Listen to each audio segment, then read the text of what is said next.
জামাতে নামাজ পড়ার জন্য অনেক ফজিলত, অনেক মর্যাদা কোরআন হাদিসে বর্ণিত হয়েছে। ফিকহের কিতাবগুলোতে জামাতে নামাজ পড়ার ফজিলত প্রায় 10টার উপরে বর্ণনা করা হয়েছে।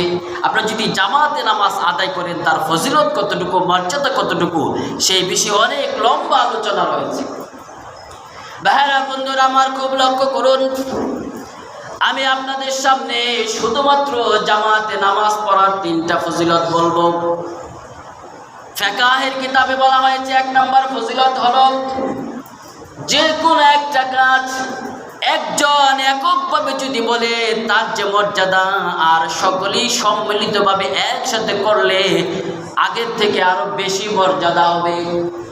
একজন এককভাবে করা আর সকলেই একসাথে করা, দুইটা কি কখনো সমান হবে?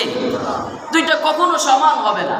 আপনি দুনিয়ার ক্ষেত্রে দেখেন, দুনিয়ার কোনো একটা জিনিস, একটা দাবি দাওয়া আপনি আদায় করবেন, সেটা চেয়ারম্যানের কাছ থেকে হোক, এমপি সাহেবের কাছ থেকে হোক, সরকারের কাছ থেকে হোক, একজন যদি এককভাবে গিয়ে বলে যে আমাদের এই দাবি, আপনি আমাদের রাস্তা ঠিক করে দিবেন, আমাদের একটা হাসপাতাল দিবেন, একটা কলেজ দিবেন, একজন এককভাবে যদি বলে, তাহলে চেয়ারম্যান হোক আর এমপি সাহেব হোক, সেটা সে ভালো করে গুরুত্ব দিবে না, কর্ণপাত করবে না। এক ব্যক্তির একটা দাবি, এটা করলেই কি আর না করলেই কি।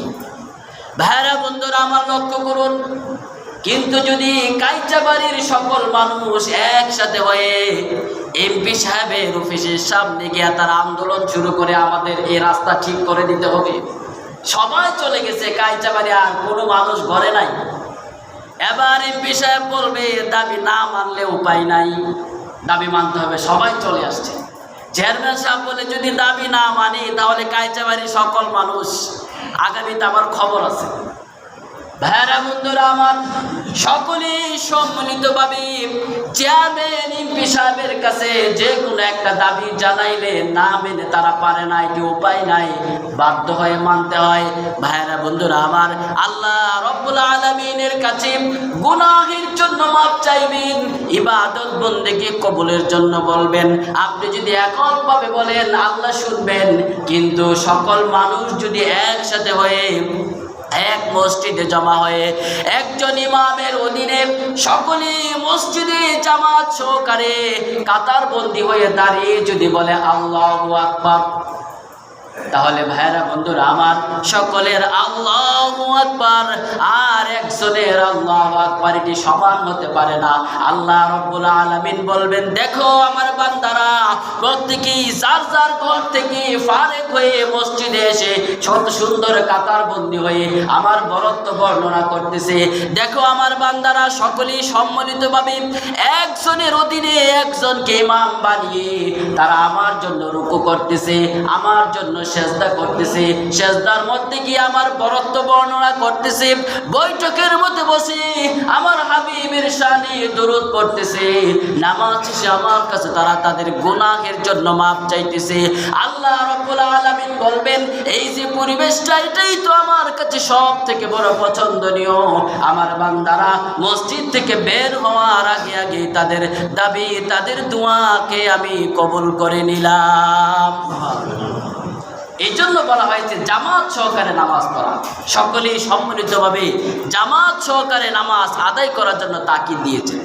ভাইরা বন্ধুরা আমার, খুব লক্ষ্য করুন, উলামায়ে কেরাম বলেছেন জামাতে নামাজ আদায় করলে 2 নাম্বার লাভ হলো, উপকার হলো। কার নামাজের মধ্যে কি ভুল আছে, কি ত্রুটি আছে, এটি সহজেই ভুলগুলো ধরা যায়, ভুল শুধরানো যায়। ভাইরা বন্ধুরা আমার, আপনি যদি আপনার ঘরে বাসায় একাকী নামাজ পড়েন, আপনার নামাজটা শুদ্ধ হচ্ছে কিনা, কতটুকু সঠিক হচ্ছে, এটি আপনি বুঝতে পারেন নাই। আপনি যখন মসজিদে আসবেন, জামাতের সাথে নামাজ আদায় করবেন, ইমামের পিছনে নামাজ আদায় করবেন, আপনার নামাজে যদিও কোনো ভুল ত্রুটি থেকে যায়, কিন্তু ইমামের নামাজটা শুদ্ধ হওয়ার কারণে, ইমামের পিছনে নামাজ পড়ার কারণে আপনার ভুল হলেও যেহেতু জামাত সহকারে নামাজ হয়েছে, ওই নামাজটাকে আল্লাহ রাব্বুল আলামিন কবুল করে নেবেন বলি সুবহানাল্লাহ। ইমামের যদি ভুল হয় তাহলে সকলের নামাজ বাতিল। জামাত সহকারে নামাজ পড়লে মুক্তাদির ভুল হলে সকলের নামাজ বাতিল হয় না। মুক্তাদির যদি কোনো কিছু ত্রুটিও থাকে জামাত সহকারে নামাজ পড়লে ত্রুটিটি মাফ করে দিবেন, তার এই ত্রুটির কারণে তার নামাজ ভাঙবে না। ভাইরা বন্ধুরা আমার, একজন নামাজ পড়বে, আরেকজন দেখবে কার নামাজের মধ্যে কি ধরনের ত্রুটি আছে, আরেকজনের চোখে পড়বে, তার রুকুটা হচ্ছে কিনা, তার সেজদা হচ্ছে কিনা, আরেকজনে ভুলটা ধরায় দিতে পারবে। যা বাসায় যদি হয় এই ভুল ধরা পড়বে না। এই জন্য জামাত সহকারে মসজিদে এসে নামাজ পড়ার জন্য বলা হয়েছে। ভাইরা বন্ধুরা আমার, 3 নাম্বার উপকার হলো সকলেই নামাজের সময় মসজিদে এসে জামাতের সাথে নামাজ আদায় করলে এক মুসলমান আরেক মুসলমানের সাথে দেখা হবে, সাক্ষাৎ হবে, সালাম হবে, মুসাফা হবে, কথা হবে, ভালোবাসা হবে। এতে একে অপরের প্রতি ভালোবাসা, হৃদ্যতা, মহব্বত বাড়বে, সামাজিক সম্পর্ক সুন্দর হবে, সুশৃঙ্খল হবে। আর যদি জামাতে না আসে, একা একাই ঘরে নামাজ পড়ে, তাহলে তো এক মুসলমান আরেক মুসলমানের সাথে দেখা সাক্ষাৎ হলো না।